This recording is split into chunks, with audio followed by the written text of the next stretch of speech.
నమస్కారం. నా పేరు Sriram Sharma. Insurance claims deny చేస్తే దాన్ని చండీగఢ్ స్టేట్ కన్జ్యూమర్ కమిషన్‌లో ఛాలెంజ్ చేశారు. ఇట్లా అనవసరంగా ఇన్సూరెన్స్ డినై చేశారు. ఇది తప్పు. డబ్బులు ఇచ్చేటట్టు ఆదేశాలు ఇవ్వాలని స్టేట్ కన్జ్యూమర్ కమిషన్‌లో కేసు పెట్టారు.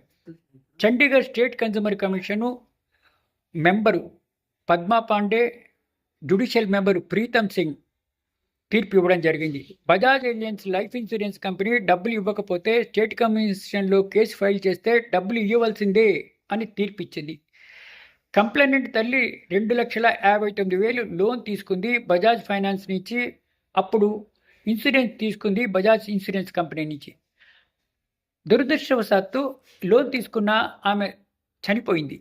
ఇన్సూరెన్స్ కంపెనీ క్లెయిమ్ పెట్టింది. డబ్బులు ఇవ్వమని అడిగితే దాన్ని రిజెక్ట్ చేస్తే ఆమె తనకి జబ్బు ఉందని చెప్పలేదని ఇన్సూరెన్స్ కంపెనీ ఇవ్వడానికి అవసరం లేదు అని. ఇట్లా అయినా కూడా స్టేట్ ఇన్సూరెన్స్ ఇవ్వాల్సిందే అని ఇన్సూరెన్స్ కంపెనీకి చండీగఢ్ స్టేట్ కన్జ్యూమర్ కమిషన్ తీర్పు ఇవ్వడం జరిగింది.